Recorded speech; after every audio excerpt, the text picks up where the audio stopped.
아직 리허설이 다들 안 오셔가지고 리허설이 시작이 아직 안 됐어요. 오늘 막 이게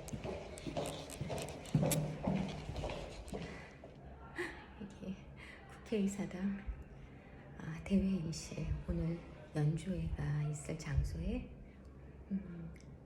출연자 대기실이에요. 저는 이제 여기 앉아 있다가 사회를 보러 이제 풀어 나갈 거고요. 오늘 생각보다 길게 될 것 같아가지고 별로 멘트를 많이 안 하게 될 것 같네요. 음악회 잘 끝나겠죠? 정말 오랜만에 여의도, 그것도 국회의사당에 오니까 와, 낯설기도 하고 재밌네요.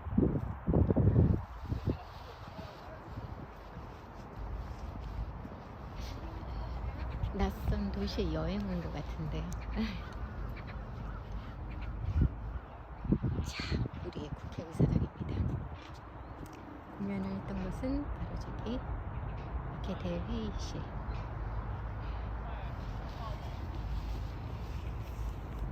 바로 갈리니까 아쉬워서, 여기 자주 오는 데가 아니잖아요.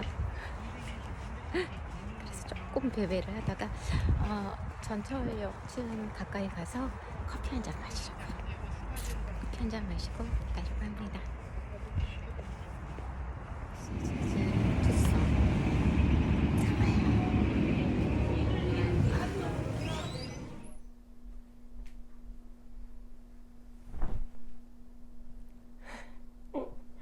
안녕하세요. 책을 여기다가 뒀네.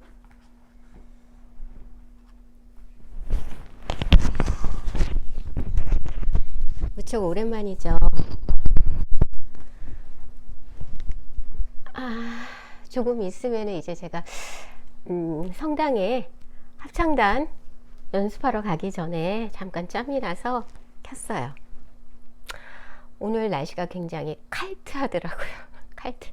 쿨? 영어로 쿨? 그런 거죠. 복돌아, 이거 한번 인사할까? 뭐라 인사 좀 할까? 안녕하세요, 우리 복돌이에요. 한 번씩 짖었던 개예요. 우여야. 조용히 있어야 돼. 네, 어디까지 얘기했지?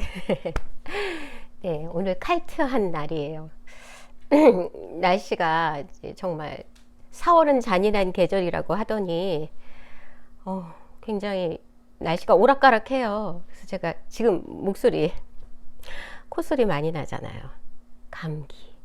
거의 뭐 열흘 이상을 감기를 갖고 있는데, 한참 힘들다가 이제 몸은 좀 추스렸는데 이 소리가 복귀가 안 돼요. 이 콧소리가, 이번 감기가 이렇게 끊임없이 계속 이 콧물 부비동염이 돼가지고 이 안에 염증이 계속 코를 풀어야 되는 상황이 그렇게 되더라고요. 네, 이러다가는 정말 영 책을 못 읽겠다. 비록 내 목소리가 아닐지언정 그래도 읽어야 하지 않을까. 그래서 중간중간 코 좀 막히고 하면 케어해가면서 읽으려고 왔어요. 제대로 인사해야지. 안녕하세요. 진이의 소리글방, 진이 임유진입니다. 반갑습니다. 정말 오랜만에. 네. 4월 20일이 무슨 날인 줄 아세요? 장애인의 날. 장애인의 날이에요. 제가 왜 이 얘기를 하냐면, 저번 주죠. 감기 걸리기 전이니까. 20일 전쯤에, 그때쯤에서, 음악회가 있었어요. 주말에. 무슨 음악회냐면, 한국 저시력인 협회하고 일반인들 그 둘이 조인을 해서 음악 전문인들이지만 저시력인들과 그리고 정상인들 간에 서로 화합하는 한마음악회가 있었어요. 한마음음악회가 있었어요. 그때 제가 이제 참석하게 됐는데 그냥 간 건 아니고 사회를 보러 갔었습니다. 저시력협회 어떤 문화재 관련한 내용을 제가 이렇게 콘텐츠를 몇 번 녹음을 한 적이 있는데 그 인연으로 인해서 이번 행사에 초대돼서 사회를 봐줬으면 좋겠다 하시더라고요. 그래서 기꺼이 즐겁게 행사에 참여를 했고요.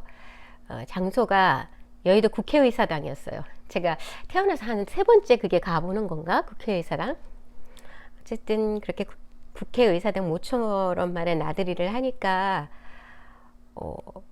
그 동네가 제가 워낙 결혼 전에는 그쪽 여의도 쪽에 국회의사당 쪽은 아니어도 살았는데 아무래도 좀 방송국도 가깝고 해서 근데 이제 결혼 이후로 거의 뭐 20년 동안 그 근처에 뭐 일이 있다 하더라도 결정적으로 뭐 여의도에서 있었던 적은 드물었던 것 같아요. 오히려 다른 녹음실이었지. 그래서 간 적이 거의 없었던 것 같아요. 정말 손에 꼽을 정도로. 또 오랜만에 가니까 굉장히 조금 왠지 이국적인 느낌? 마치 외국에 온 느낌? 그런 느낌도 들더라고요. 그래서 신선했습니다. 그래서 이제 행사가 끝나고 차도 한잔 마시고 바람도 쐈는데 문제는 그 대기실에서 출연자 대기실, 이제 사회자 대기실은 따로 있었는데 거기에 이제 공조 공기 나오는 곳에서 찬 공기가 계속 나오는 거예요.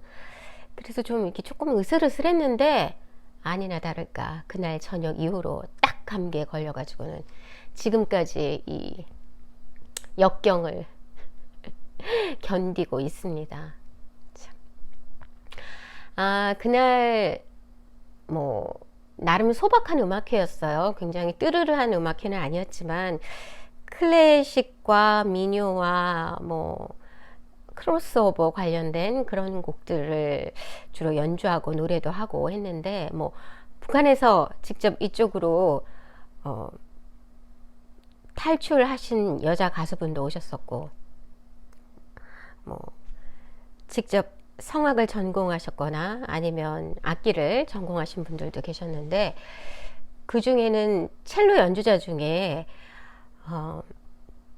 저시력뿐만 아니라 중복장애로 청각도 잘 거의 잃으신 분이 계셨어요. 청년이신데 청년이시죠. 한 30대쯤 되신 것 같은데 그분이 이제 첼로 연주를 하는데 잘 들리지도 않고 보이지도 않지만 그 더듬더듬한 감각으로 연주하는 첼로를 연습할 때가 가장 행복하다고 하시더라고요. 아마도 그 악기가 악기 중에서 가장 밀착되어 있잖아요. 온몸으로 이렇게 끌어안고 하는 악기이기 때문에 더 그 진동도 느낄 수 있고 더 하나됨을 느끼는 악기가 아니었나. 그래서 더 아마 더 좋아했을 거란 생각도 들고 그랬습니다. 어쨌든 저는 비록 뭐 그냥 정상이긴 하지만 제가 정상이라고 해서 꼭 특별히 선택된 건 아니거든요. 제가 정상이 아니었을 수도 있는 거고 그거는 정말 모르는 일이니까. 사람은 어디나 다 불편한 곳이 있잖아요. 눈에 보이느냐 안 보이느냐의 차이지. 어쨌든 자기의 주어진 조건 속에서도 뭔가 감사함을 찾고 행복을 찾아가는 것이 그런 여정이 아마 우리 삶을 살아가는 하나의 미션이 아닌가 이런 생각도 들고 여러 생각이 들긴 했습니다. 자, 그래서 오늘 한번 읽어볼 책은요. 그동안에 이렇게 단편을 좀 읽었잖아요. 오늘도 역시 단편인데 김유정님 아시죠?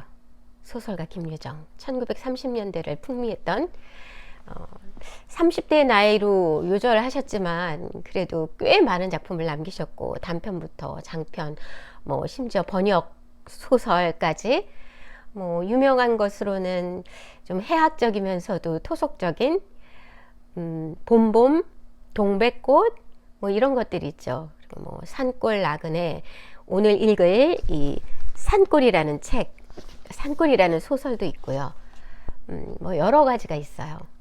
그래서 이제 간단하게 그러면 제가 내 안경이 어디 갔나? 잠시만요. 자, 안경을 써야 보이니까 안경을 쓰고 김유정님에 대해서 잠깐 소개를 하자면, 다른 어떤 것보다도 이분한테서 기억해야 할 것은 소설을 쓰는 어떤 목적이 예술가적인 어떤 기교라든가 형식미보다는 어떤 사상과 계몽에 주안점을 두고 있어요. 그래서 왜 전에 제가 학교 다닐 때 국어 시험 문제도 나왔던 건데, 분하로드 운동이라고 러시아어에서 나온 건데, 그 뜻은 뭐라고 해야 되나요? 민중 속으로 들어가자, 그러니까 계몽하자, 뭐 이런 의미인데, 그 분하로드를 슬로건으로 해서 여러 작가들이나 그런 분들이 함께 한글을 굉장히 보급하고 그리고 계몽하고 많은 사람들에게 문맹 퇴치를 위한 그런 활동의 일환으로서 문학작품을 많이 쓰고 보급하고 했었던 거죠. 그렇기 때문에 어떤 계몽주의적인 성향이 굉장히 강하신 분이에요. 김유정 님은 한마디로 말해서는 문맹 퇴치 운동에 앞장서셨던 거죠. 여기에 그 당시에 언론을 바탕으로 해서 많은 문학인들이 등단을 하곤 하지만, 특히나 이 분하로드 운동 계몽주의를 앞장서서 같이 힘썼던 그런 언론사는 동아일보사였던 것으로 기억을 합니다. 그리고 조선어학회에서도 그 한글을 보급하기 위해서 물심양면으로 굉장히 노력을 했다고 하네요. 우리가 기억할 것은 이제 제일 중요한 것은 이제 그런 것이고요.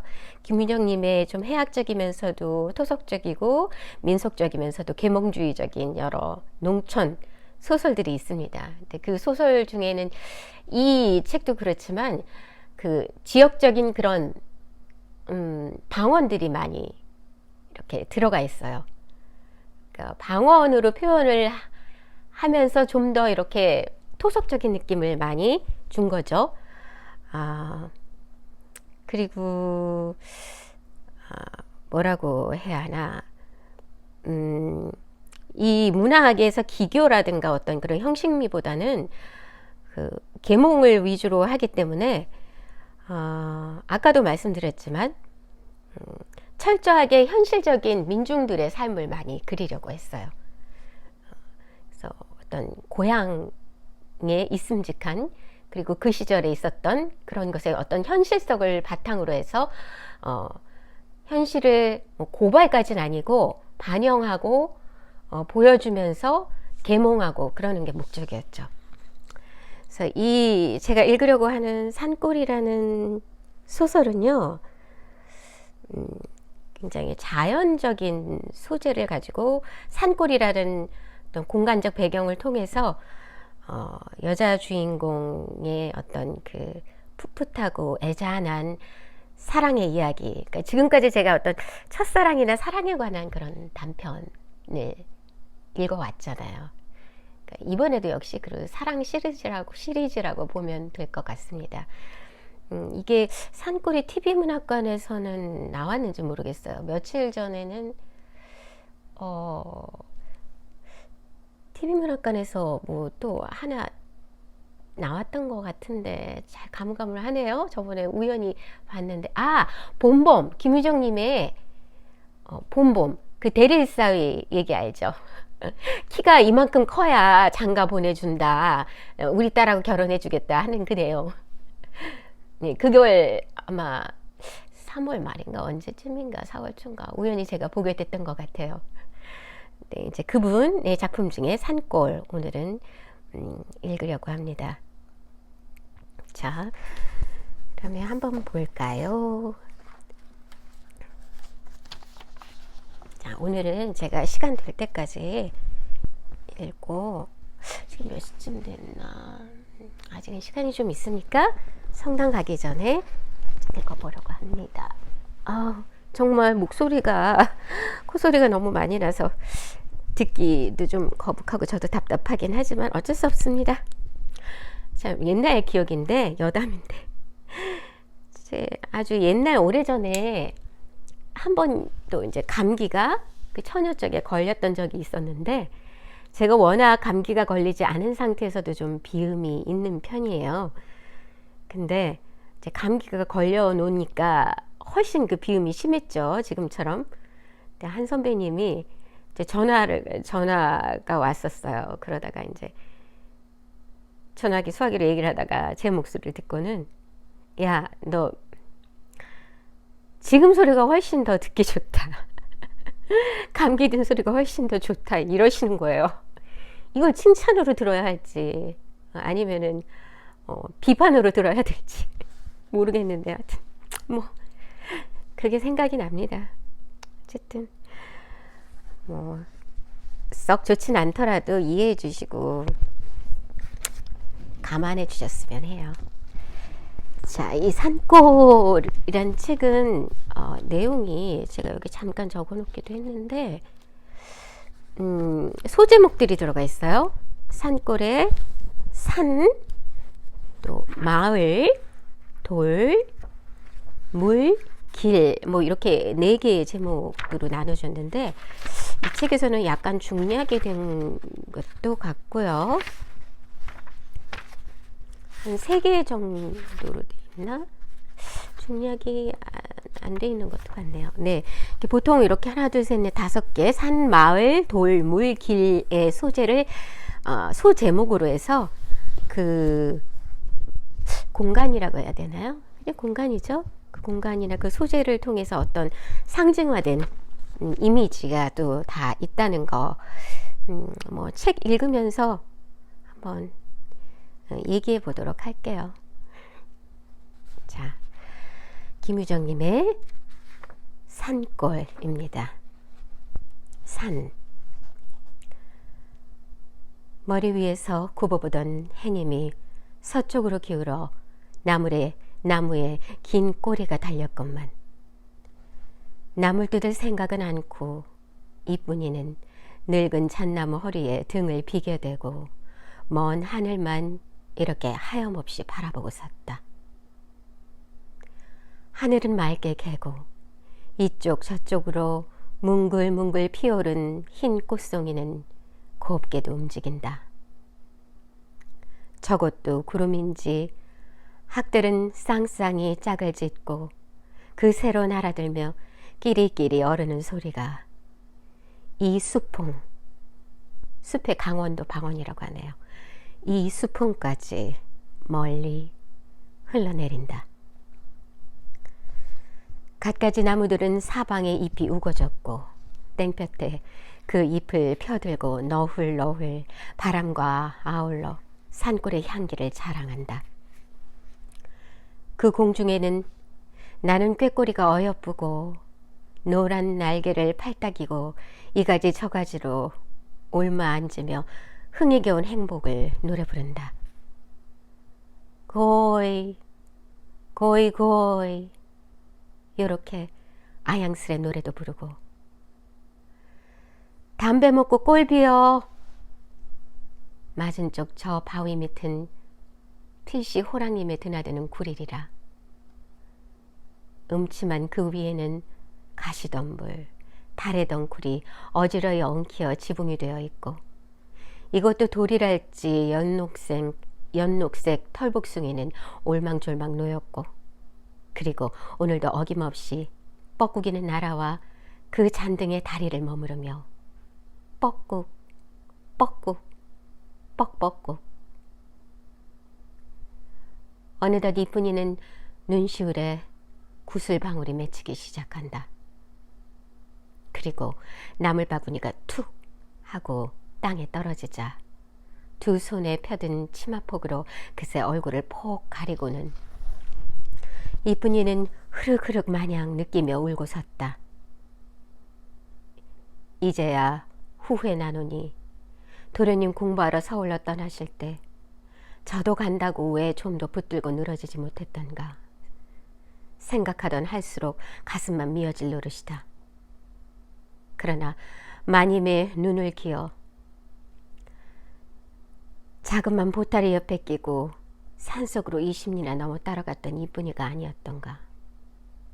과연 이쁜이는 산등을 질러갔고 으슥한 고갯마루에서 기다리고 섰다가 넘어오시는 도련님의 손목을 꼭 붙잡고 난 안 데려가지요 하고 애워 못한 것도 아니니 고면스레 눈물부터 앞을 가렸고 도련님이 놀라며 너 왜 오니?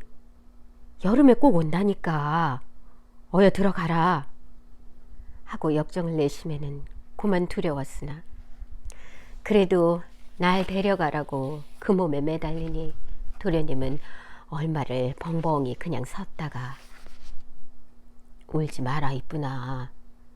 그럼 내 서울가 자리나 잡거든 널 데려가마 하고 등을 두드리며 달랠째 만일 이 말에 이쁜이가 솔깃하여 꼭 고지듣지만 않았던들 도련님의 그 손을 안타까이 놓지는 않았던 걸. 정말 꼭 데려가지요? 그럼 한 달 후에면 꼭 데려가마. 난 그럼 기다릴 테야요. 그리고 아침 햇빛에 비끼는 도련님의 옷자락이 산등으로 꼬불꼬불 저 멀리 사라지고 아주 보이지 않을 때까지 이쁜이는 남이 볼까 하여 피어 흩어진 개나리 속에 몸을 숨기고 치마끈을 입에 물고는 눈물로 배웅하였던 것이 아니런가. 이렇게도 찰석같이 다짐을 두고 가시더니 그 한 달이란 대체 얼마나 되는 겐지. 몇 한 달이 거듭 지나고 돌도 넘었으련만 도련님은 이렇다 소식 하나 전할 줄조차 모르신다.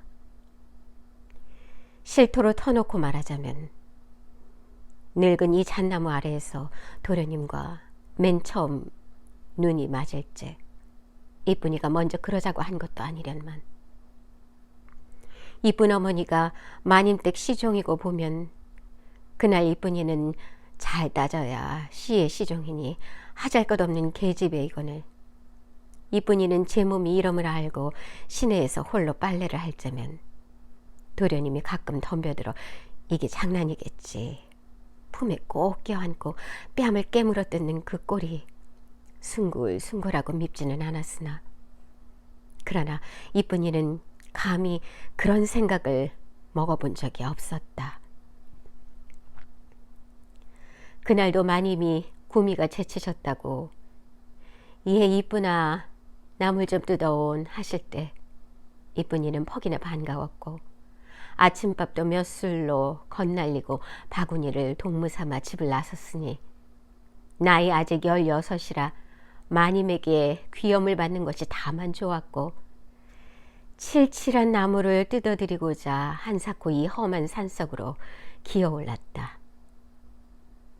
풀잎의 이슬은 아직 다 마르지 않았고 바위 틈바구니에 흩어진 잔디에는 커다란 구렁이가 또아리를 틀고서 떡먹으리 한 놈을 우물거리며 있는 중임에 이쁜이는 새근새근 가쁜 숨을 쉬어가며 그걸 가만히 들여다보고 섰다가 바로 발 앞에 도라지 순이 있음을 발견하고 꼬챙이로 막 캐려 할 즈음 등 뒤에서 뜻밖의 발자국 소리가 들리는 것이 아닌가. 깜짝 놀라며 고개를 돌려보니 언제 어디로 따라왔던가. 도련님은 물풀의 나무 토막을 한 손에 지팡이로 짚고 붉은 얼굴이 땀바가지가 되어 씩씩거리며 그리고 싱글싱글 웃고 있다. 그 모양이 하도 수상하여 이쁜이는 눈을 동그랗게 뜨고 바라보니 도련님은 좀 면구쩍은지 낯을 모로 돌리며 그러나 여일이 싱글싱글 웃으며 배심유한 소리가 넌 지팡이 거꾸로 왔다. 그렇지만은 이쁜이는 며칠 전 마님이 불러세우고 너 도련님하고 같이 다니면 매 맞는다 하시던 그 꾸지람을 얼른 생각하고 왜 따라왔지요? 많이 아시면 남 매맞으라고?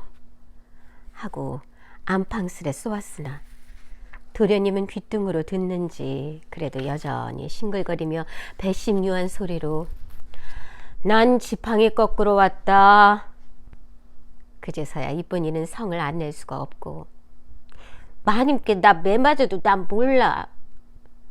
혼잣말로 이렇게 꾀알지게 쫑알거리고 너야 가든 말든 하라는 듯이 고개를 돌려 아까의 도라지를 다시 캐자노라니 도련님은 무턱대고 그냥 와락 달려들어. 너 맞는 거 나는 알지? 이쁜이를 뒤로 꼭 붙들고 땀이 쪽 흐른 그 뺨을 또 잔뜩 깨물고는 놓질 않는다.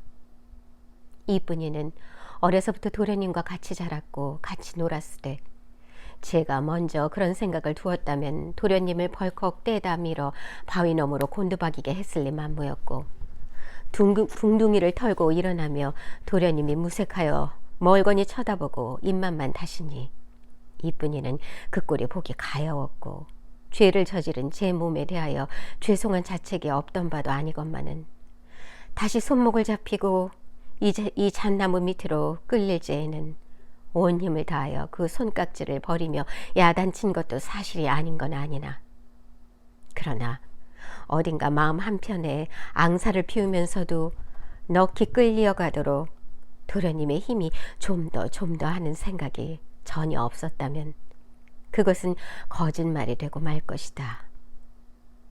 물론 이쁜이가 얼굴이 빨개지며 앙큼스러운 생각을 먹은 것은 바로 이때였고 난 몰라. 마님께 여출터야. 난 몰라.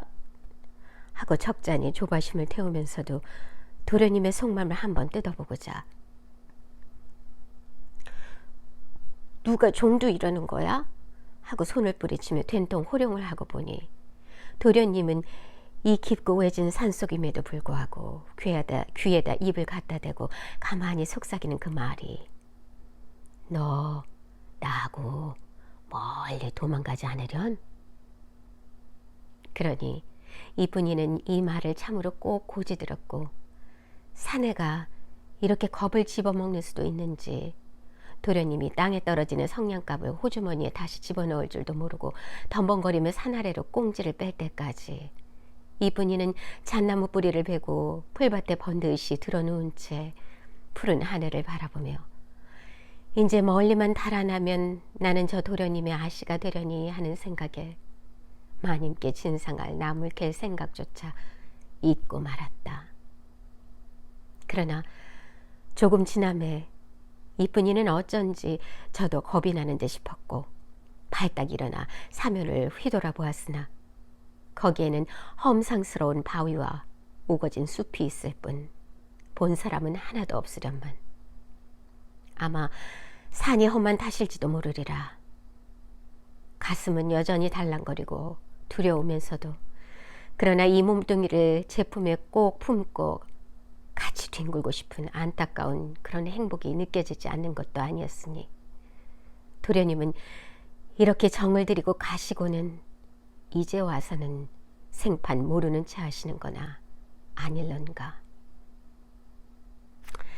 네, 산골의 첫 파트 산이었어요. 이 산은 이쁜이의 추억의 장소죠. 도련님과 추억이 있는, 쉽게 말해서 이 산 속에서 정분이 난 거예요. 그러면서도 이제 지금은 떠나가 없는 이 산 속은 결국은 추억을 곱씹으면서 기다리고 있는 야속한 장소이기도 하죠.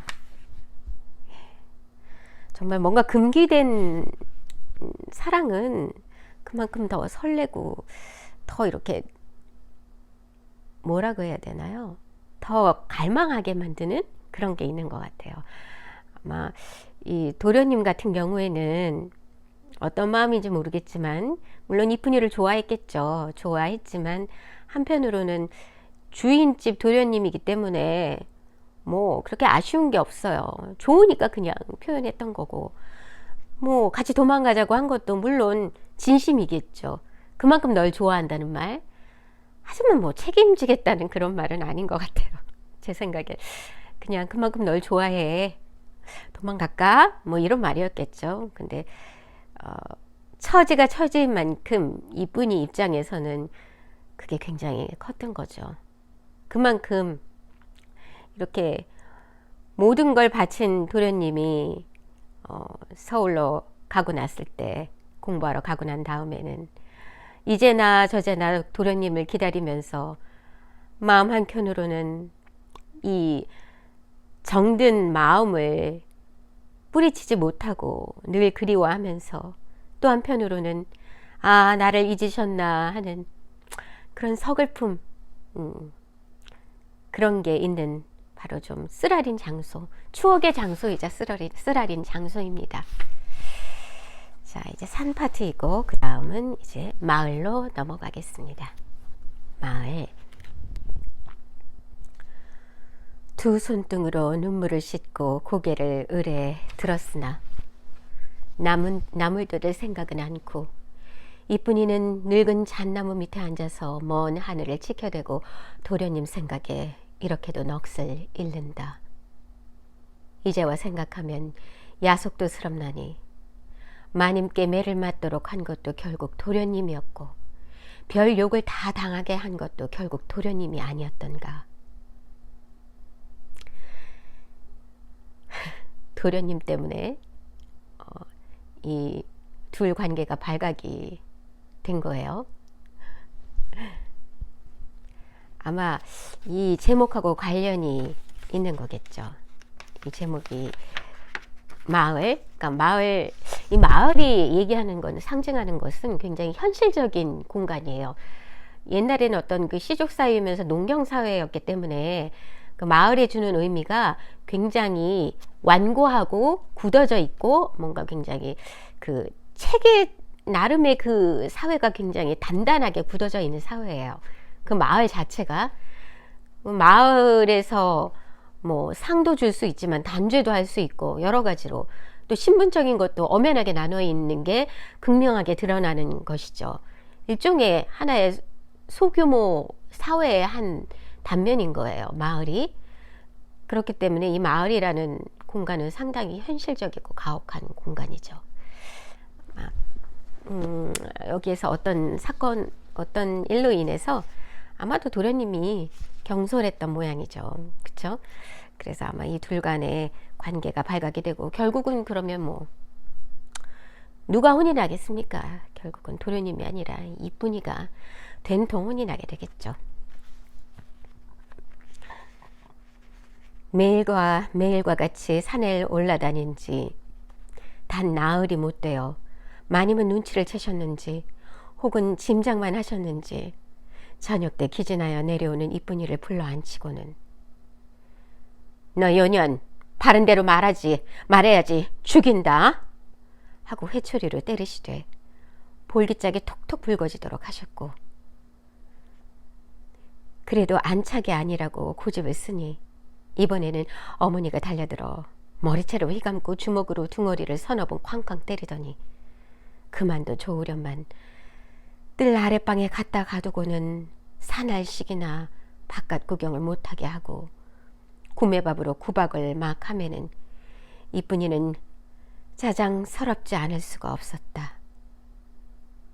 징역살이 맨 마지막 밤이 깊었을 때 이쁜이는 너무 원통하여 혼자 앉아서 울다가 자리에 누운 어머니의 허리를 꼭 끼고 그 품속으로 기어들며 어머니 나 대리님하고 살 테야 하고 그 예조의 속중을 토설하니 어머니는 들었는지 먹었는지 그냥 잠잠히 누웠더니 한참 후 후휴 하고 한숨을 내뿜을 때에는 이미 눈에 눈물이 그렁그렁하였고 그러고 또 한참 있더니 입을 열어 하는 이야기가 지금은 이렇게 늙었으나 자기도 색시 때에는 이쁜이만 지나 어여뻤고 얼마나 맵시가 출중났던지 노나리와 은근히 배가 맞았으나 몇 달이 못 가서 노마님이 이걸 아시고 하루는 불러세우고 때리시다가 마침내 셈에 못 이기어 인두로 하초를 지지려고 들어 덤비신 일이 있다고 일러주고 다시 몇 번 당부하여 말하되 석숙내가 벌써부터 말을 건네는 중이니 도련님에게 마밀랑 두지 말고 몸 잘 갖고 있으라 하고 딱 떼는 것이 아닌가. 옛날엔 정말 모질렀죠. 이렇게 철저한 신분제요. 이때 뭐 양반 어른이 양반 상놈이 진짜로 있는 시기는 아니었지만 그래도 그게 남아 있었기 때문에 이 주인집 도련님이나 어르신과 노비죠. 하인 하녀하고 정분이 나면 결국은 이 하녀가 거의 살아남지 못하고 갖은 고문을 당하게 되는 정말 그런 시절이었던 거죠. 이건 그냥 이야기 속에나 있는 옛 이야기다 하고 남의 얘기가 아니라 불과 정말 이게 100년도 안 된 얘기입니다. 그쵸?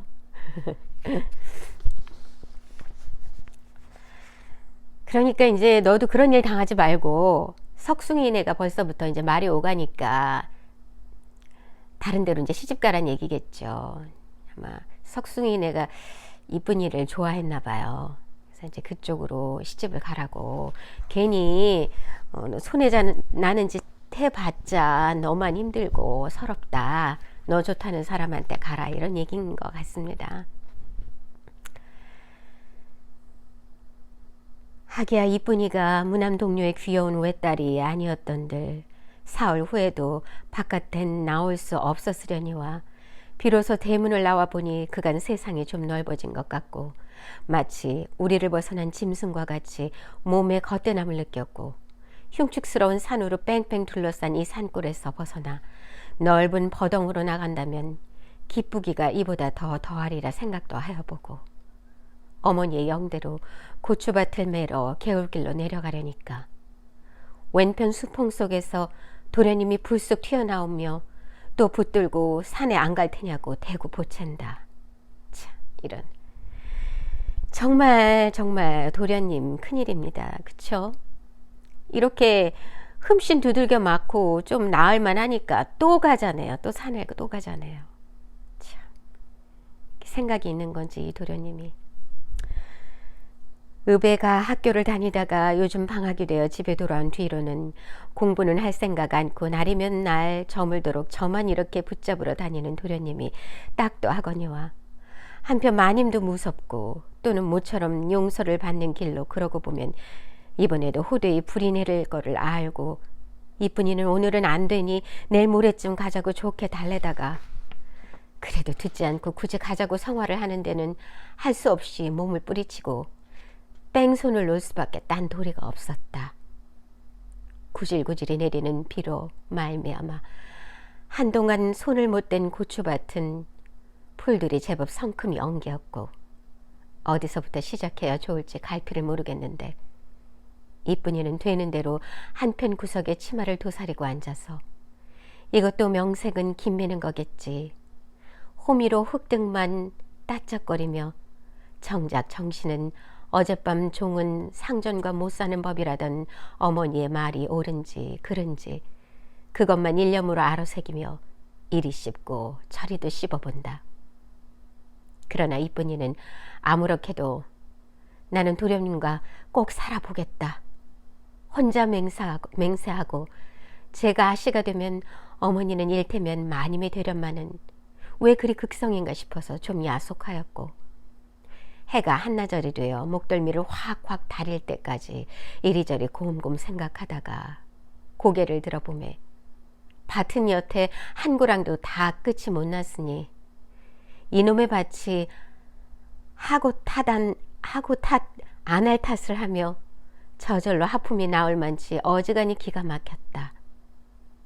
이번에는 좀 빨랑빨랑 하리라 생각하고 이쁜이는 호미를 잽싸게 놀리며 폭폭 찢고 덤볐으나 그래도 웬일인지 일은 손에 붙지를 않고 그뿐 아니라 등 뒤 개울의 덤불에서는 온갖 잡새가 귀둥귀둥 멋대로 속삭이고 먼 발치에서 풀을 뜯고 있는 황소가 매 하고 늘어지게도 소리를 내뿜으니 이쁜이는 이걸 듣고 갑자기 몸이 나른해지지 않을 수 없고 밭가에선 수양버들 그늘에 쓰러져 한잠 들고 싶은 생각이 곧바로 나지만은 어머니가 무서워 차마 그걸 못하고 만다. 이제는 계집애는 밭일을 안 하도록 법이 됐으면 좋겠다 생각하고 이쁜이는 우라증이 나서 호미를 메꽂고 얼굴에 땀을 씻으며 앉아노라니까 들로 보리를 거들어가는 길인지 석숭이가 빈 지게를 지고 꺼불꺼불 밭머리에 와 서더니 아주 썩 시퉁그러지게 입을 뻗죽거리며 이쁜이를 건너대고 하는 소리가 너 대련님하고 그랬대지? 새파랗게 간 빗으로 가슴을 쭉 내리긋는데도 아마 이토록은 제겹지 않으리마는 이쁜이는 어디서 들었느냐고 따져볼 겨를도 없이 얼굴이 그만 홍당무가 되었고 그놈의 소위로 생각하면 대뜸 들어덤벼 그 귓배기라도 물고 늘어질 생각이 곧 간절은 하나 한 죄는 있고 어째볼 용기가 없음에 다만 고개를 폭 수그릴 뿐이다. 그러니까 석숭이는 제가 잰 듯 싶어서 이쁜이를 짜장 넘보고 제법 발 가운데까지 들어와 떡 버티고 서서는 또 한 번 시큰둥하게 그리고 엿먹는 소리로 너 대리님하고 그랬대지? 전일 같으면 제가 이쁜이에게 지게 막대기로 볼기 맞을 생각도 않고 감히 이따위 버르장머리는 하기커녕 저 아버지 장사한 원두막에서 몰래 참외를 따가지고 와서 예 이쁜아 너 이거 먹어라 하다가 난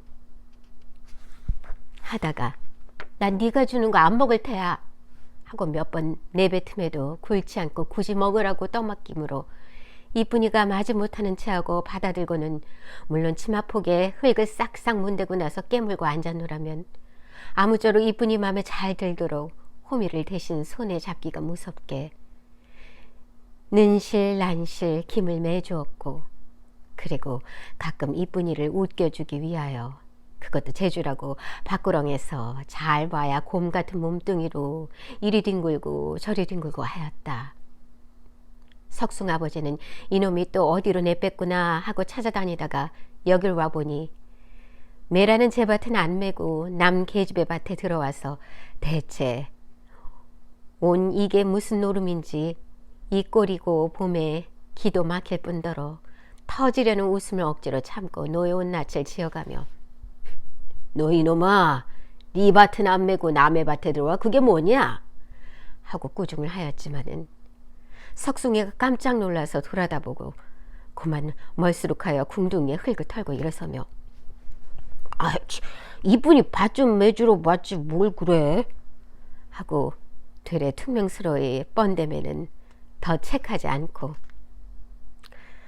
망할 자식도 더 많더이 하고 돌아서 저리로 가며 보이지 않게 픽 웃고 마는 것인데 그러면 이쁜이는 저의 처지가 꽤 야릇하게 됨을 알고 저기까지 분명히 들리도록 너 보고 누가 밥 매달랬어? 가! 어여 가! 가!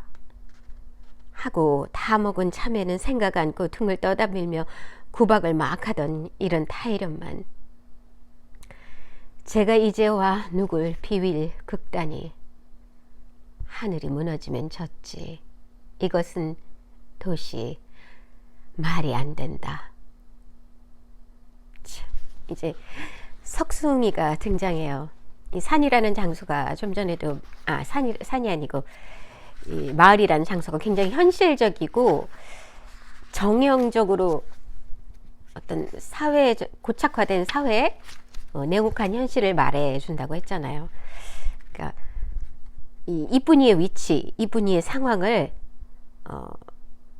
여실히 보여주는 거죠. 그 도련님과는 절대 이루어질 수 없고 도련님은 자기 욕심 채우기에 급급한 그 모양이고 그러다 보면은 결국은 이쁜이만 상하게 되고, 물론 이쁜이 어머니도 과거에 그런 경험이 있어요. 그래서 이쁜이에게 맞는 것은 이쁜이 좋다고 하는 동네의 석숭이의 구애를 저버리지 않고 현실과 타협을 하는 것이 가장 현실적이라는 것을 좀 보여주고 있죠. 물론 이쁜이의 마음은 그렇진 않지만 자기 현실을 자각을 하고 있는 부분이에요. 감히 어떻게 내가 석숭이를 좋아하진 않지만 석숭이가 아무리 나한테 목매다 하더라도 그렇게 함부로 대할 수는 없다. 내 주제에. 그렇다고 해서 대뜸 석숭이를 받아들일 수 있는 건 아니고 뭐 그럴 생각이 있는 건 아니지만 이쁜이의 마음은 그래요. 참 그렇습니다. 네.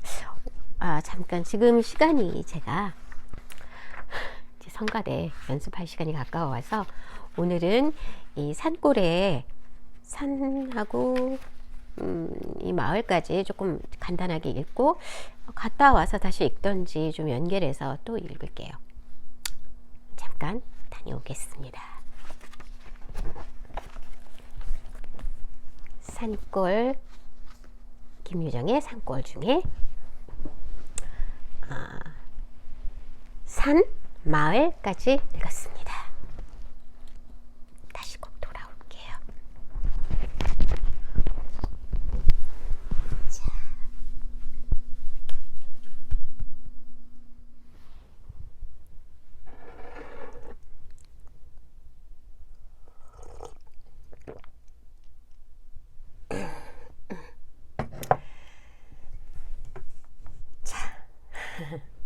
자리를 옮겼어요. 합창단 연습 끝나고 좀 늦어서 어제는 그냥 넘겼고요. 이제 오늘 다시 나머지 읽으려고 해요. 어제까지는 산골의 소 제목 중에서 산, 추억의 장소이면서 또 뭔가 폐쇄적인 그런 산속의 둘만의 장소이면서도 또 애틋한 추억의 장소이고 또 현실로 이어지는 가혹한 장소이기도 한 산, 그리고 그 다음으로는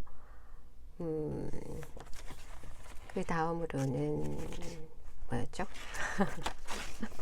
산 다음에 제가 읽은 것이 마을이었죠. 예, 맞아요. 현실성, 어떤 마을이 의미하는 어떤 굉장히 단단하게 굳어져 있는 어떤 신분적인 사회라든가 어떤 그런 것들, 자신의 처지, 그런 것을 자각하게 해주는 마을. 그러니까 어떤 그런 하나하나의 소제목들이 의미하는 상징성이 있어요. 그래서 어제는 소제목 마을까지 읽었고요. 오늘은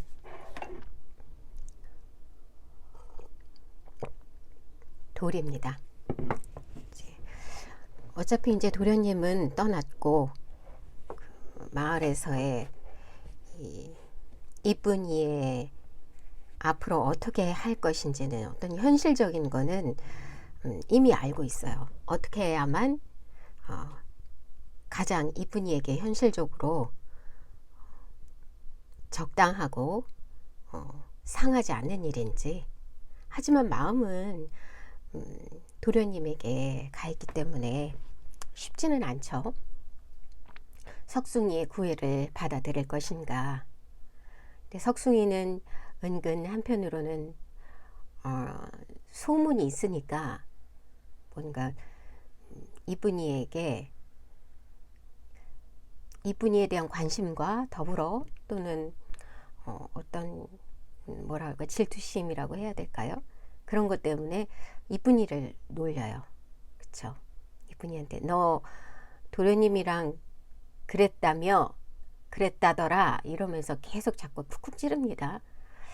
근데 그런 말을 들을 때 이쁜이는 너무 가슴이 아프죠. 너무 약점을 건드려진 것 같으니까. 석숭이는 약점을 건드린다기보다 한편으로는 관심의 표현이고 한편으로는 질투의 표현인 것 같아요. 이제 그 다음 돌입니다. 제가 좀 차를 자주 마셔요. 지금 소리도 안 좋고 목도 그렁그렁하고, 하지만 차를 마시면서 읽으려고요.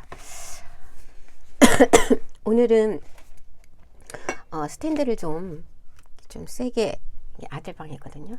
켜놓고 책상에서 한번 읽어보려고요. 그래서 보이는 만큼 안경 없이 한번 시도해 보려고 합니다. 안경이 자꾸 내려와서요.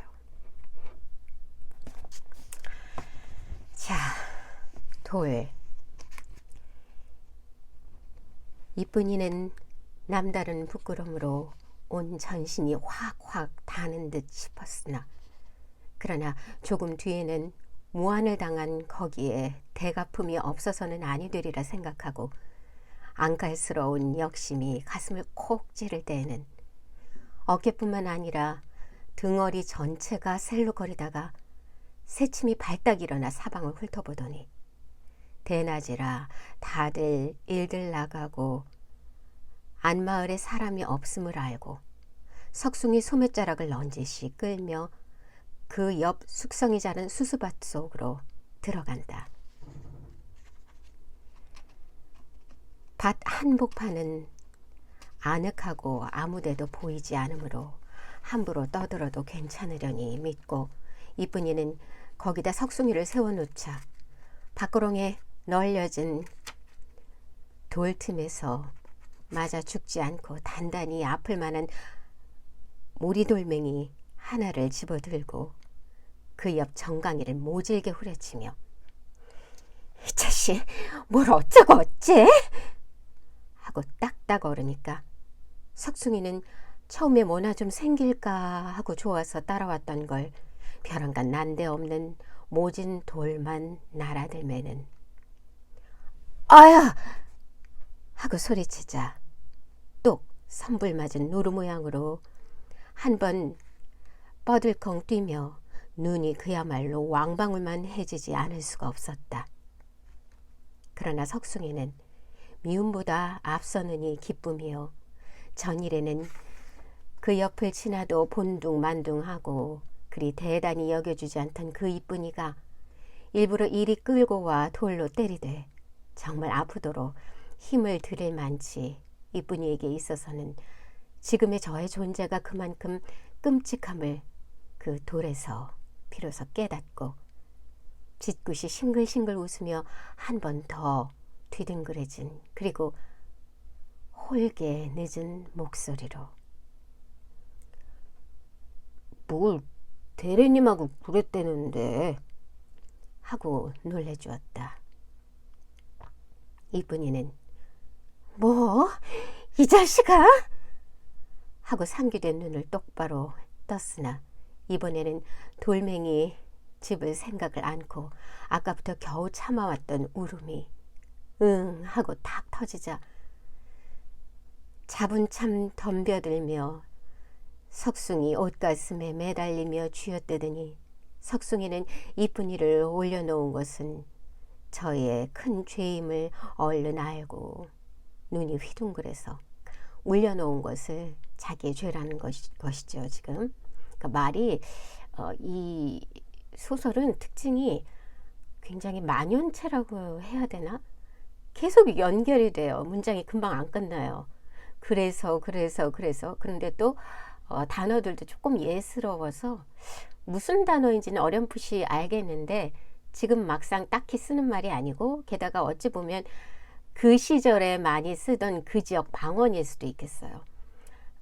그런 토속적인 방언을 어느 면에서 일부러 이렇게 빌어다 쓴 것도 있기 때문에 김유정님이 이렇게 울음이 터진 그 이쁜이를 보고 아, 내가 잘못했구나 이런 생각을 한 것이죠. 석숭이는 뭐 일부러 그럴 생각은 아니었지만 이렇게 이쁜이를 올려놓은 것은 저의 큰 죄임을 얼른 알고 눈이 휘둥그레서 아니다 내 불어 그랬다 아니다 하고 입에 불이 나게 그러나 손으로 등을 어루만지며 아니다를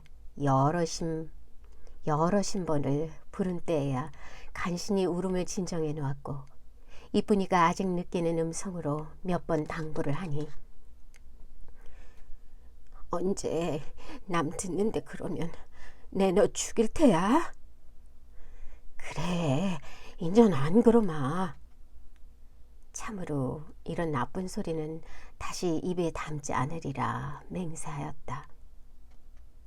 이쁜이도 그제야 마음을 놓고 흔적이 없도록 눈물을 닦으면서 다시 그래봐라 내 죽인다.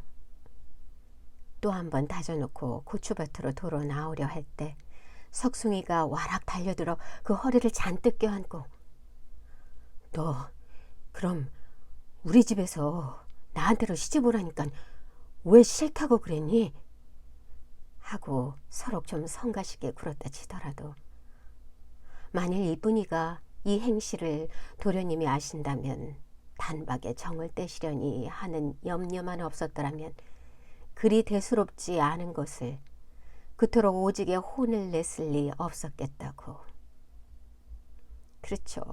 그렇게 막 돌도 던지고 그렇게 막 화도 내고 그럴 일은 아니었는데 도련님을 생각하니 모든 게 조심스러웠던 거죠. 마음이 가는데 몸도 갔고 그러니 더욱 마음이 가고 그런 것이겠죠. 생각하면 두고두고 입대껏 후회가 나리 많지 그렇게 사내의 뺨을 후려친 것도 결국 도련님을 위하는 이쁜이의 깨끗한 정이 아니었던가. 참, 그 정이 뭐라고. 이미 떠난 님에 대해서 사랑은 상대적인 것도 있지만 자기 마음이 닿을 때까지는 뭐 어떻게 안 되는 것 같습니다. 여기서 돌의 의미는 결국 이제 이 돌로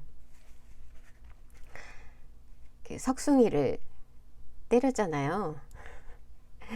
석숭이에겐 나름의 상처를 준 거죠. 석숭이가 일부러 의도적으로 놀린 것은 아니지만 어떤 관심과 질투심에 어떤 그 언저리쯤에 그것으로 이제 약간 놀리는 마음, 뭐 도련님하고 너 대련님하고 뭐 그랬다면서 뭐 이렇게 하니까 그 말을 들은 이쁜이는 너무나 상처였죠. 그게 부끄럽기도 하고 그래서 결국은 돌을 가지고 예전엔 본체만체 했던 석숭이에게 돌로 안갚음을 합니다.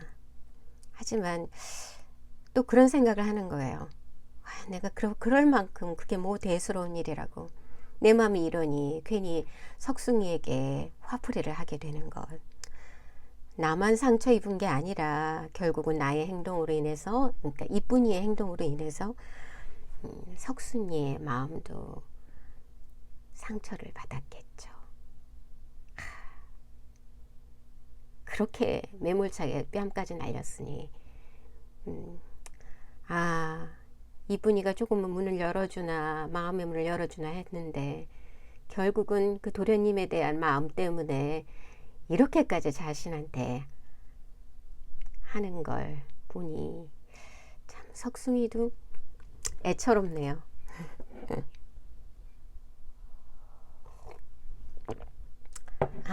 아무래도 조금 잘 안 보여요. 그냥 안경 쓰고 해야겠네요.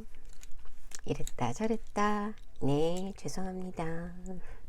네, 이제 안경을 쓰고 나머지 돌리겠습니다. 자, 그 다음 소제목 물입니다. 물. 가득히 품에 찬 서러움을 눈물로 가시고 나물바구니를 손에 잡았으니 이쁜이는 다시 일어나 산중턱으로 거친 수풍 속을 기어내리며 도라지를 하나둘 캐기 시작한다. 참인지 아닌지 자세히는 모르나 멀리 날아온 풍설을 들어보면 그러니까 풍설을 들어보면 풍문, 소문이죠.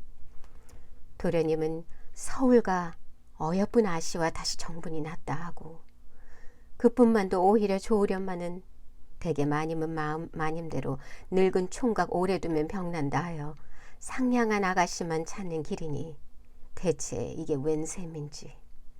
이쁜이는 골머리가 아팠고 도라지를 캔다고 꼬챙이를 땅에 꾹 꽂으니 그대로 짚고 선 채 해만 점점 부질없이 저물어 간다. 맥을 잃고 다시 내려오다 이쁜이는 앞에 우뚝 솟은 바위를 품에 얼싸안고 그 앞을 굽어보니 험악한 석벽 틈에 맑은 물은 옹숭 깊이 충충 괴었고 살핏한 하늘의 붉은 노을 한쪽을 똑 떼들고 푸른 잎새로 천을 둘렀거니. 그래서 웅숭 깊이 물이 충충 괴었다고 그랬어요. 충충 괴었다. 그러니까 물이나 빛깔 따위가 이렇게 흐리고 이렇게 침침한 모양을 충충이라고 하나 봐요. 굉장히 낯선 단어인데 그런 단어들이 참 많아요. 그렇죠? 그렇게 설핏한 하늘의 붉은 노을 한쪽을 똑 떼들고 푸른 잎새로 전을 둘렀거늘. 표현 정말 멋지지 않습니까? 붉은 노을 한쪽을 똑 떼들었대요. 그래서 푸른 잎새로 전을 둘렀다네요. 확실히 이 소설도 굉장히 그 풍경 묘사가 이 이쁜이의 마음을 투영시키는 그런 정서적인 면을 그 자연을 통해서 참 많이 보여주죠. 정서를, 감정 상태나 그 모양이 보기에 퍽도 아름답다. 그걸 거울 삼고 이쁜이는 저 밑에 까맣게 비치는 저의 외양을 또 한번 고쳐 뜯어보니 한때는 도련님이 조르다 몸살도 나셨으려니와 의복은 비록 추레할 망정 저의 눈에도 밉지 않게 생겼고 남가진 이목구비에 반반도 하려마는 뭐가 부족한지 달리 눈이 맞는 도련님의 심정이 알 수 없고 어느덧 원망스러운 눈물이 눈에서 떨어지니 잔잔한 물면에 물둘레를 치기도 전에 무슨 밥이나 된다고 허당 꺽지는 휘영휘영 올라와 꼴딱 받아먹고 들어간다. 이쁜이는 얼빠진 등신같이 맑은 이 물을 가만히 들여다보노라니 불시로 제 몸을 풍덩 던지어 깨끗이 빠져도 죽고 싶고 아니 이왕 죽을 진된 정드님 품에 안고 같이 푹 빠져 세상사를 다 잊고 알뜰히 죽고 싶고 그렇다면 도련님이 이 등에 넙죽 엎드려 뺨에 뺨을 비벼대고 그리고 이 물을 같이 굽어보며 예 울지 마라 내가 가면 설마 아주 가겠니? 하고 새우 달랠재 아주 세게 달랠재를 새우라고 하네요. 새우 달랠재 꼭 붙들고 풍덩실하고 왜 빠지지 못했던가. 참. 이미 도련님은 그 여러 해가 지나는 사이에 벌써 다른 이쁜 여자와 정분이 났다. 또 뭐 장가를 간대더라 어땠대더라 이런 풍문을 들으면서 이쁜이는 얼마나 속이 썩었겠습니까. 그러면서 과거의 그 도련님과의 추억, 도련님과의 어떤 사랑을 나누는 그때 그 추억을 기억하면서 차라리 떠나실 때 도련님 붙잡고 풍덩물에라도 빠질 걸 뭐 별의별 생각을 다 하는 거죠. 지금은 시방은 한가도 컸건만은 이쁜이는 그리도 삶에 줄였던지. 한가라는 거는 한이 쌓인다고 하잖아요. 원통한 일에 대해서 하소연이나 한거를 하는 것을 한가라고 한다고 하네요. 한가도 컸건만은 이렇게 원통한 일을 하소연할 게 참 많았는데 그 이쁜이는 그래도 삶에 줄였던지 차마 그 한 맺힌 걸 다 표현하지도 못하고 정말 올여름에 꼭 오후? 하고 아까부터 몇 번 묻던 걸 또 한 번 다져보았거늘 도련님은 시원스러이 선뜻 그럼 오고 말고 널 두고 안 오겠니? 하고 대답하고 손에 꺾어들었던 노란 동백꽃을 물 위로 휙 내던지며 너 참 이 물이 무슨 물인지 알면 용치? 눈을 끔뻑끔뻑 하더니 이야기하여 가로되. 또 무슨 소리가 나나요? 택배가 왔나요? 자, 계속 읽겠습니다. 눈을 끔뻑끔뻑 하더니 이야기하여 가로되. 옛날에 이 산속에 한 장사가 있었고 나라에서는 그를 잡고자 사방팔면에 군사를 놓았다. 그렇지만은 장사에게는 비호같이 날랜 날개가 돋친 법이니 공중을 훌훌 나는 그를 잡을 길 없고 머리만 앓던 중 하루는 그의 이 물에서 목욕을 하고 있는 것을 사로잡았다는 것이로되. 왜 그러냐 하면 하느님이 잡수시는 깨끗한 이 물을 몸으로 흐렸으니 누구라도 천벌을 아니 입을 리 없고 몸에 물이 닿자 돋쳤던 날개가 흐지부지 녹아버린 까닭이라고 말하고. 도련님은 손짓으로 장사의 처참스러운 최후를 신용하며 가장 두려운 듯이 눈을 커다랗게 끔쩍끔쩍 하더니 뒤를 이어 그 말이. 무서워. 얘 우지 마라. 저 물에 눈물이 떨어지면 너 큰일 난다.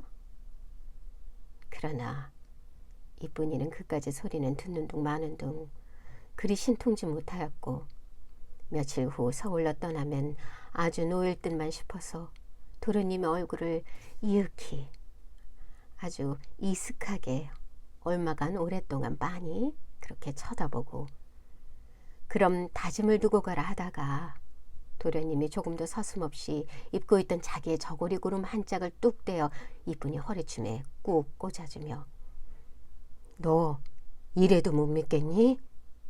하니 황송도 하거니와 설마 이걸 두고야 잊으시진 않겠지 하고 속이 든든하지 않은 것도 아니었다. 대장부의 노르심에 이렇게 하고 변심은 없을게나 그래도 잘 따져보니 이 고름이 말하는 것도 아니거든. 차라리 따라 나서는 이만 갖지 못하다고 문득 마음을 고쳐먹고 고개를 쫓아간 건 좋으련마는 왜 그랬던고. 좀 더 매달려 진대를 안 붙고 고기 주저앉고 말았으니 이제 와서는 한가만 새롭고 몸에 고이 간직하였던 옷고름을 이 손에 꺼내들고 눈물을 흘려보되 별 수 없나니 보람없이 격지만 늘어간다. 격지 여러 겹으로 쌓아서 붙은 그 켜켜하게 쌓인 그런 눈물만 늘어간다는 거죠. 하나 이거나마 아주 없었던들 그야 살맛조차 송두리 잃었으리라마는 요즘 매일과 같이 이 험한 깊은 산속에 올라와 옛 기억을 홀로 더듬어 보며 이뿐이는 해가 저물도록 이렇게 울고 섰곤 하는 것이다. 아이고 처량합니다. 여기서는 그 소재 제목이 물이잖아요.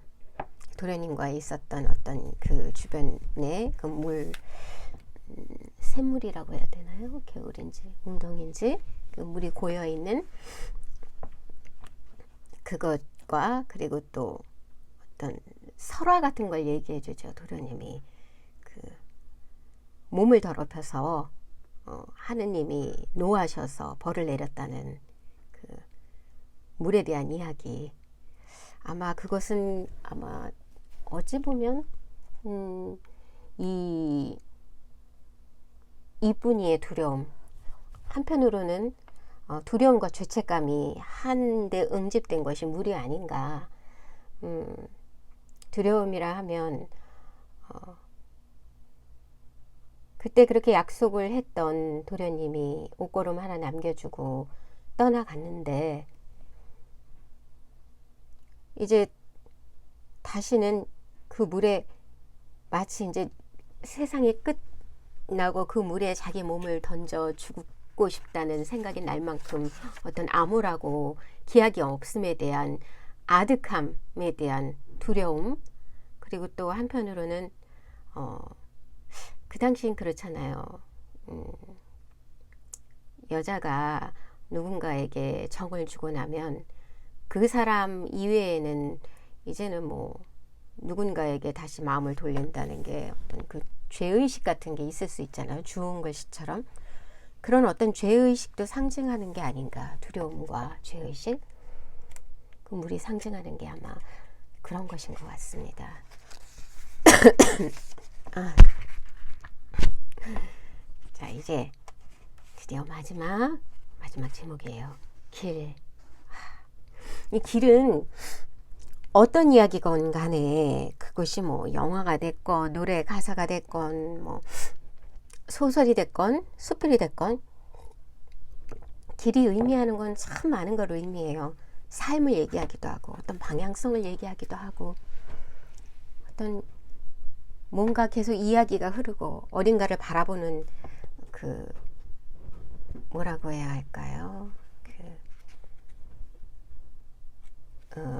상징성이 있죠. 나름대로 그 어딘가를 주시하고 바라보고 기다리기도 하고 막연한 어떤 희망을 갖고 계속 그 앞에서 기다리건 아니면 그 길을 떠나가건 길이라는 것은 떠나고 또 되돌아오고 하는 어떤 그런 소재잖아요.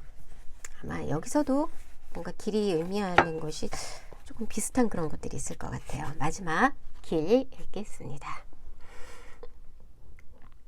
모든 새들은 어제와 같이 노래를 부르고 날도 맑으련만 오늘은 웬일인지 이쁜이는 아직도 올라오질 않는다.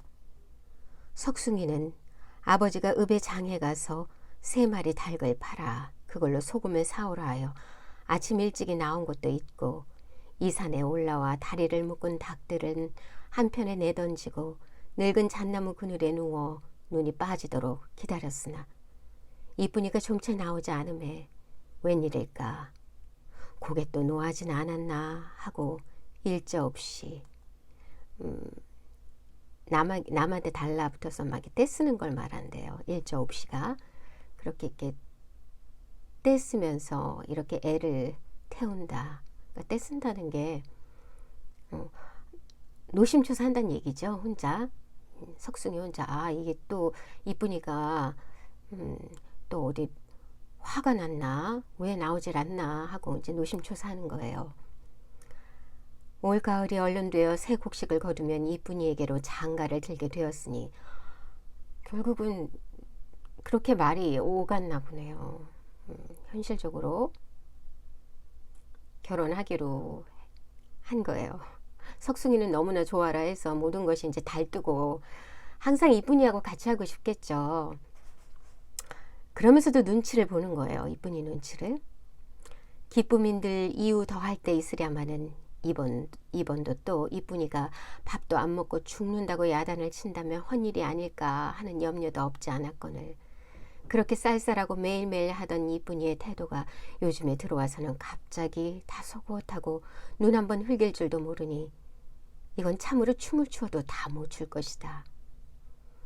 그렇게 이제 뭐 혼담이 오가고 결혼 얘기가 오가자 이쁜이는 또 이제 마음은 그 마음이 아니니까 이제 나 죽겠다. 다시는 나한테 결혼하란 얘기 하지 마라. 뭐 이러고 뭐 저항을 했었겠죠. 근데 어느 순간부터 이제 그런 게 수그러드는 거예요. 그 상황을 보고 이제 석숭이는 정말 이 상황이 웬 떡이냐, 그렇잖아요. 정말 이제 내 여자가 되는구나. 춤을 추어도 뭐 아깝지 않죠.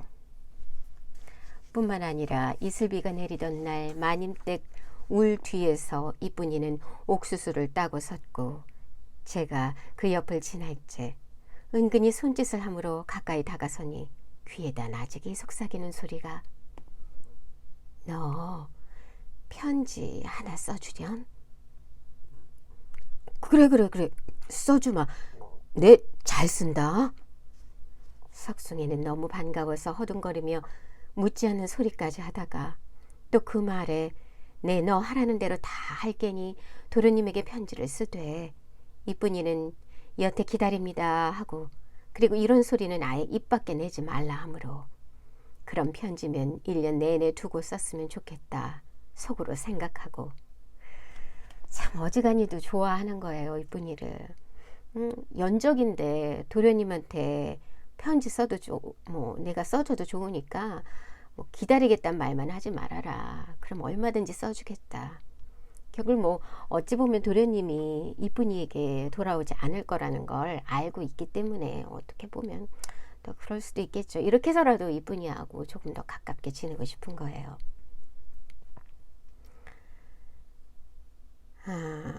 그렇게 1년 내내 두고 썼으면 좋겠다 속으로 생각하고 채 틀 못 박힌 연필 글씨로 5줄을 그리기에 쓰는 게 아니라 거의 그린다네요. 그리는 수준인 거죠. 꼬박 이틀 밤을 새고 나서 약속대로 산으로 이쁜이를 만나러 올라올 때는 어쩐지 가슴이 두근두근 하는 것이 바로 아내를 만나러 오는 남편의 그 기쁨이 또렷이 나타나는 것이다.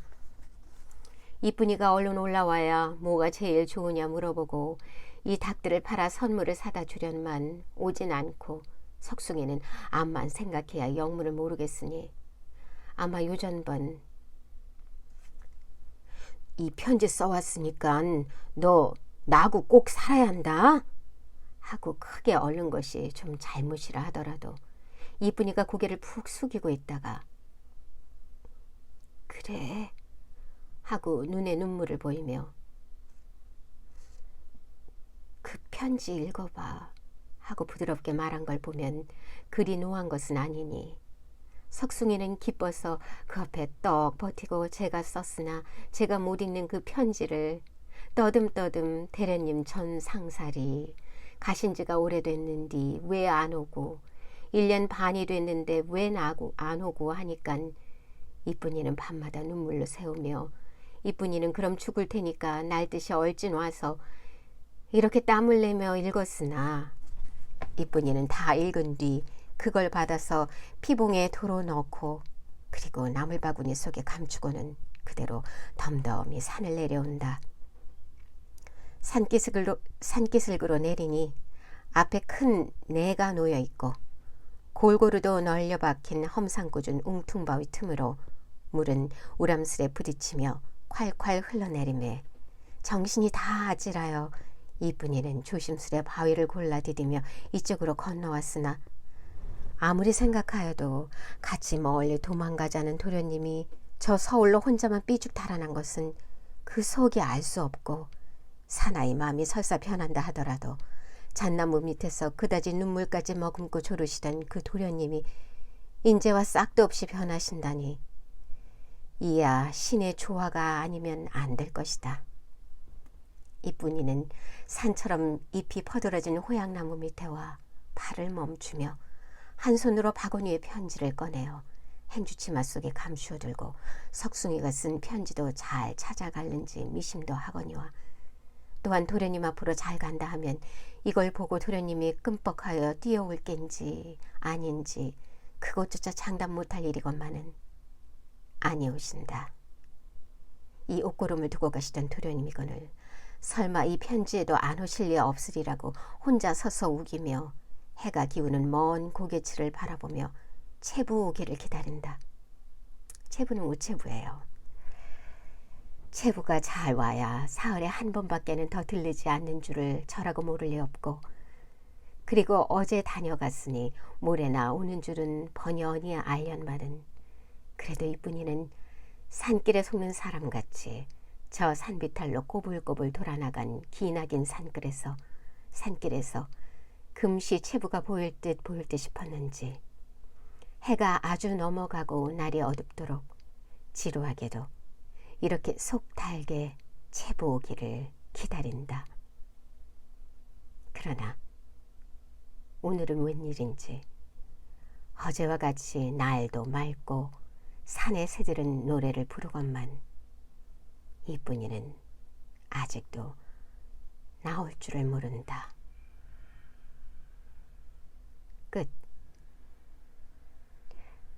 끝이에요. 이쁜이가 아직도 나올 줄을 모른다. 길이요.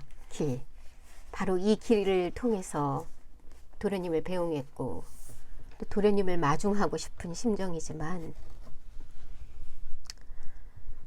이미 언제 오겠습니까?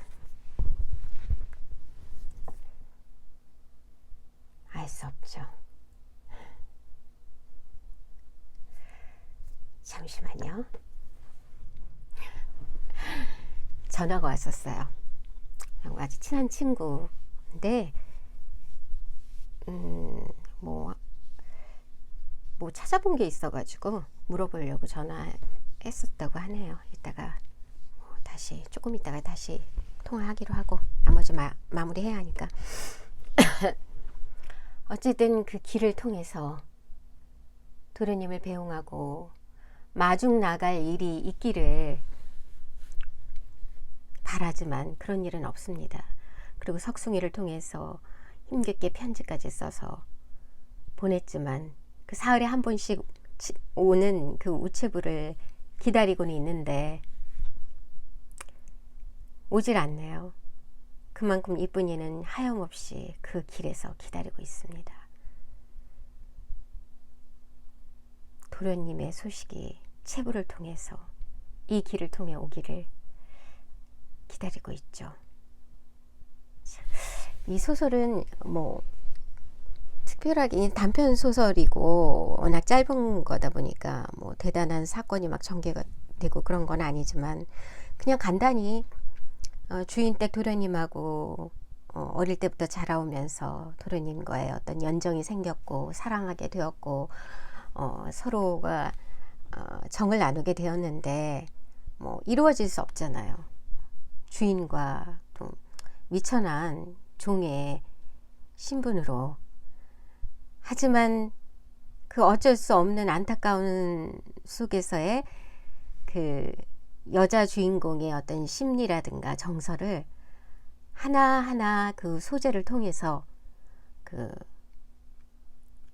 뭔가 은유하고 상징하고 있어요. 그러니까 이 김유정님은 보면은 굉장히 토속적이잖아요. 쓰는 말도 굉장히 토속적인 방언을 많이 쓰기 때문에 그냥 이게 무슨 소리야. 지금 이상한 소리 들리죠. 제가 실수로 그 복사기에 스위치를 눌러버렸습니다. 어쩔 수가 없네요. 이게 어쩌면 좋나. 거의 원맨쇼네요 오늘. 네. 그렇게 이제 김유정님의 소설을 보면은 주로 이렇게 단편도 많이 쓰셨잖아요. 대부분이. 특히나 이 소설은 다른 어떤 봄봄이나 동백꽃보다도 더 어떤 정서적인 묘사가 다른 것도 그렇지만 굉장히 만연체적으로 문장이 언제 끝날지 모르게 계속 연결되면서 그리고 어떤 방언을 통해서 토속적인 느낌 그리고 또 그 시절 방언을 통해서 나오는 말들이기 때문에 이렇게 그냥 소설을 읽는다기보다 굉장히 개인적인